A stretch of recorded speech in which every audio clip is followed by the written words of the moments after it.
어제 청와대에서 대통령도 안 계신데 인사 발표가 있었습니다. 그 예산처 장관은 더불어민주당의 박홍근 사선, 의원님. 네, 박홍근 의원이고요. 특히 이제 규제 합리화위원회 부위원장 단이라고 해야 될 것 같아요. 김민석 총리를 비롯해서 총리급의 지명자 3분이 발표가 됐는데 그 중에는 비명 행사로 유명한 아이고. 박용진 의원 잠시 후에 나오십니다. 박용진 전 의원을 포함해서 그 논란의 인물이 있으니 이제 이병태 전 카이스트 교수입니다. 다른 거 다 떠나서 이분이 물론 무혐의로 처분은 됐습니다만 이제 성범죄 혐의가 있습니다. 일단 총평을 좀 부탁드리겠습니다. 대통령 안 계신데 났다는 거는 그건 아닐 거고요. 왜냐하면은 인사라는 아니, 게 그 미리 준비돼 있었다고 그렇습니다. 하더라고요. 그렇죠. 발표만. 출입하시잖아요. 출입하시니까 청와대 출입 기자입니다. 예. 대통령님이 제가 있기 때문에 예. 인사가 났을 것 같고 저는 일전에 이해운 후보자 났을 때도 네. 그 이후에 이제 무슨 뭐 전혀 알려지지 않았던 보좌진 갑질 문제랄지 이런 거 터졌을 때 저도 심각하게 봤습니다. 네. 하지만 저는 우리 정부 여당의 일원으로서 대통령님의 인사에 대해서는 저는 왈가부하지 않습니다. 그리고 다 그 대통령의 뜻이 있었기 때문에 적극적으로 동의하고요. 박홍근 의원님 같은 경우는 뭐 다 아시는 것처럼 우리 당의 원내대표도 지내셨고 특히 예결위원장 출신입니다. 그렇기 때문에 기획예산처 장관 후보자로서는 저는 능력 있고 어떤 겸비된 분이 네. 발탁이 됐다고 네. 봅니다. 이해운 후보자를 발탁할 때는 모두가 아는 것처럼 우리 대통령님의 큰 뜻인 통합과 네. 그다음에 실용 노선에 따라서 발탁을 했고요. 예. 그런데 또 거기서 국힘당이 또 자기들이 공천을 5번이나 준 사람에 대해서 그렇게 격렬하게 반대하지 않았습니까? 네. 대통령께서 이번에 박홍근 의원님을 발탁할 때는 여러 가지 능력과 함께 정말 여러 생각을 하신 것 같고요. 지금 말씀하시는 이제 규제 합리화위원회인가요? 네. 예, 거기에 이제 부위원장을 3분을 예. 하셨는데, 위원장은 참고로 대통령이십니다. 네, 예. 그래서 부위원장 저도 보니까 이제 총리께서 네. 당연직으로 네. 국무총리가 하시고 민간위원장이 5인 이내까지 예. 임명이 가능한 것 같습니다. 그래서 3명을 하셨는데 지금 말씀하시는 이제 여러 이제 과거의 행보나 예. 말씀하신 것 중에 논란이 있는 걸 저도 언론 보도를 통해 봤습니다. 그래서 그게 아마 공직 인선하는 팀에서 청와대 팀에서 충분히 아마 검증을 했을 텐데 그 나름의 판단이 있지 않았겠나 싶고요. 저 개인적으로는 그 교수님이 과거에 제가 봐도 세월호 문제나 이런 거는 전 잘 이해는 안 되더라고요. 아마 그러니까 세월호 참사 추모는 이 사회의 천박함의 상징이다. 그리고 문재인 전 대통령과 문재인 전 정부를 향해서 치매, 정신분열, 기생충 뭐 이런 막말을 했고요. 친홍준표계로 알려져 있고 무슨 자유시장 경제 뭐 이런 얘기를 하는 건 좋은데 이런 얘기를 했습니다. 호랑이 굴에 들어가서 상처뿐인 상태로 버려지더라도 경제적 자유를 위한 마지막 외침을 해보고 사회적 기여를 끝내고자 한다라는 메시지를 2015년 5월 12일에 냈습니다. 저 어제 나올 때 이렇게 어떤 거 물어본다고 알려주실 때 없었잖아요. 아, 갑자기 질문지 없습니까?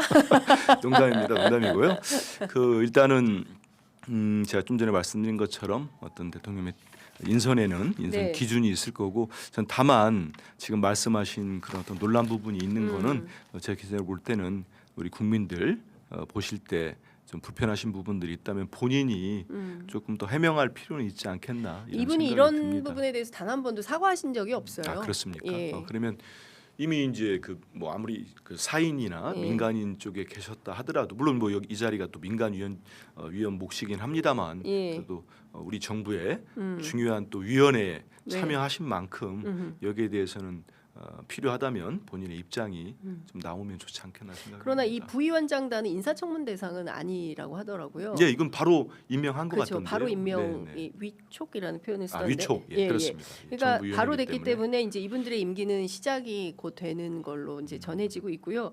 이 관련해서는 사실은 다른 거 다 떠나서 세월호 의원님께서 말씀하신 대로 이것은 두고두고 우리 역사가 그렇죠. 우리 아이들이 그 아마 그 말씀이나 글을 썼나 말씀했는지 모르겠는데 페이스북에 글을 아 그렇습니까? 이제 그 전반적인 말씀을 하셨네요. 그래, 예, 맥락을 좀 볼 필요는 있을 것 같은데 네. 저 입장 모두 그렇습니다. 근데 그건 거기에 대해서는 저도 선뜻 잘 무슨 뜻인지 이해가 잘 안 되는 얘기인데 거기에 대해서 입장을 좀 밝히는 게 좋지 않겠습니까?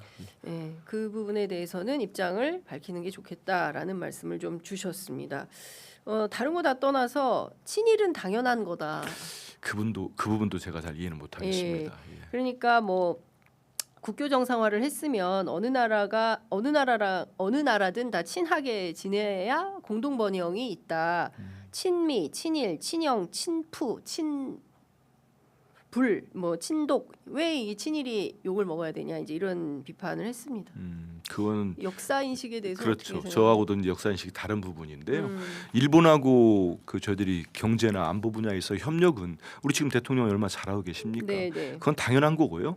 그렇지만 과거사와 역사 왜곡 문제, 네. 지금도 진행되고 있는 독도의 영유권 문제랄지 이런 거는 저도 양보할 수 없는 겁니다. 네. 그리고 우리 이번에 저 엊그제가 3월 1일이어 가지고 제가 우리 헌법 전문을 다시 여러 차례 통독을 했습니다. 읽어봤는데 우리 역사는 분명합니다. 3.1 운동 정신에 건립해서 우리 대한민국 임시정부의 법통을 이어받은 게 우리 지금의 위대한 그렇습니다. 대한민국입니다. 예. 그리고 4.19 예. 민주정신을 이어받았고요. 예. 거기에 대해서는 저는 그걸 부인하거나 예. 다른 의견은 전 있을 수 없다고 봅니다. 그렇습니다. 그래야 저희가 역사가 바로 서는 거지. 지금 그 그거를 뭐 뉴라이트랄지 네. 극우 세력들이 주장하는 건국절 논쟁 그거는 본질이 있습니다. 그거를 주장함으로써 우리 1919년 상해 임시정부부터 네. 우리 45년 독립때까지의 역사가 붕 뜹니다. 네. 그러면은 친일의 역사도 사라지는 거고 우리 독립운동의 역사도 사라지는 겁니다. 그렇습니다. 그걸 노리는 사람들이 있는 겁니다. 그렇기 때문에 저도 양보 못하는 부분이 있기 때문에 뭐 제가 그 분이 어떤 식의 인식을 갖고 했는지 몰라도 저 개인적으로는 저하고는 다르다 이런 생각합니다. 그 3.1 운동은 우리나라에서 시작된 최초의 시민 운동이고 넉 달간 무려 400만에서 500만의 그럼요. 그리고 인파가 많은 쏟아져나온 분들이 유관순 동력, 열사를 보조화 비롯해서 그렇게 우리 독립운동을 위해서 예. 희생됐고 그 토대가 있었기 때문에 지금의 저희는 대한민국이 있는 겁니다. 그렇습니다. 거기에 대해서는 다른 의견이 있을 수가 없는 거죠. 이제 지금 문제가 제기된 여러 본인의 발언 망언과 관련해서는 구체적으로 사실관계를 판단하고 적절한 시기에 입장 표명과 사과가 필요하다라는 말씀 주신 걸로 예. 이해하겠습니다. 49분 지나고 있어서 또 이것도 여쭤보도록 하겠습니다. 정의련 변호사 있지 않습니까? 이분도 지금 그 규제 합리화 이분은 이제 국민권익위원장에 네네. 이제 임명이 되신 분인데 그 이화영 전 평화부지사 변호인 이력 논란이 있습니다. 오늘 아침 제가 확인해 보니까 아직 그 변호인으로서 사임은 아직 안 한 상태라고 그래요. 오늘 내일 하시겠죠? 저는 이분 뭐 절 모릅니다만 그게 왜 논란이 되죠? 이제 뭐 이거는 보수 언론들이 문제 그렇지 제기를 하고 않습니다. 저는- 진보 언론들은 이제 그 아주 필력이 좋으셔서 그 저 노무현 대통령의 그 연설 비서관으로 저는 논란될 여지 전혀 없다고 봅니다. 논란의 여지가 전혀 제가 없다. 앞에 부분 말씀드린 거 하고는 예. 저는 이화영 전 부지사 사건이나 최근에 드러나고 있는 조작 기소와 표적 수사에 대해서는 제 입장은 분명합니다.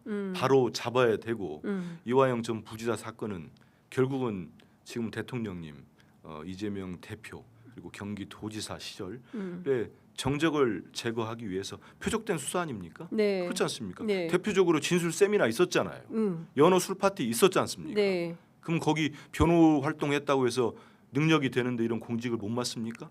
저는 거기에 대해 트집 잡는 거는 저는 개의치 않습니다. 개의치 않고 그 잘못된 주장과 예.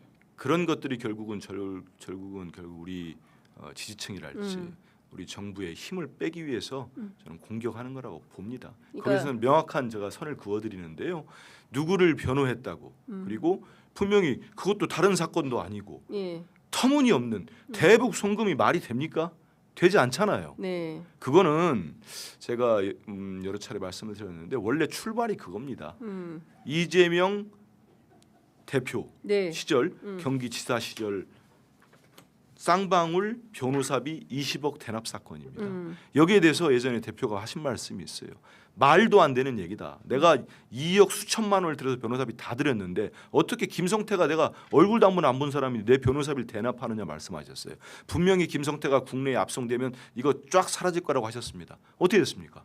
이게 김성태가 압송되자마자 그 정치 검찰이 이걸 도저히 안 되기 때문에 사라졌어요. 네. 김성태도 귀국하는 순간에는 내가 왜 이재명을 위해서 무슨 일을 하냐고 했는데 불과 검찰 들어가서 며칠 안 돼가지고 그건 김성태가 자기 돈을 지키기 위해서 기업을 지키기 위해서 입장을 바꾼 거예요. 그 안에 회유가 있었던 거고 네. 그리고 거기에서 진술 세미나와 연어 술 파티가 있었던 겁니다. 이걸 바로잡기 위해서 저는 정일영이라는 분이 그 변호인들도 참여했다면 저는 그게 왜 문제가 됩니까? 그렇기 때문에 제가 앞서서 얘기한 건 분명히 구분을 할 필요가 있습니다. 그래서 정치 검찰이 저는 여전히 그래서 이제 검찰청도 폐지가 됐고 폐지되지 않습니까? 네네. 검찰 개혁이 이루어지는데 저희들이 항시 저 역시 마찬가지로 각오를 다집니다마는 정말 긴장의 끈을 끝까지 놓으면 안 됩니다. 무조건 뭐가 네. 있으면 공격하고 그 틈을 헤집고 들어옵니다.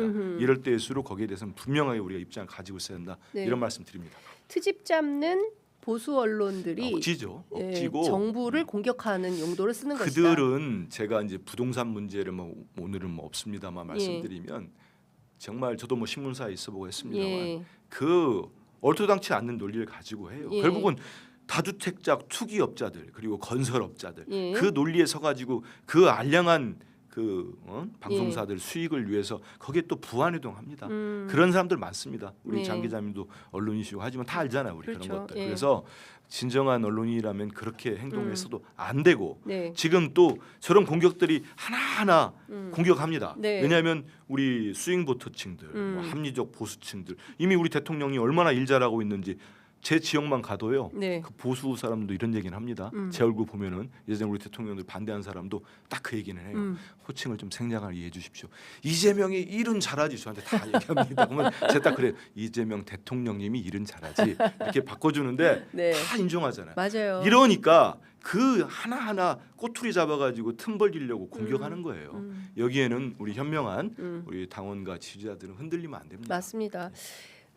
정말 중요한 말씀 해주셨습니다. 대통령이 이제 통합과 실용을 강조하는 그럼요. 이유가 사실은 그 해방이 되고 우리가 분단 사회를 여전히 극복하지 못한 채 80년을 살아오면서 극단적 분열로 지금 나눠져 있고 뭐 심지어 부정선거를 중심으로 해서 저런 세력들이 그럼요. 결국에는 그 우리 사회를 뭡니까 후진적으로 후퇴시키는 뭐 이런 그 윤어게인 세력과 부정선거 음모론자들 보십시오.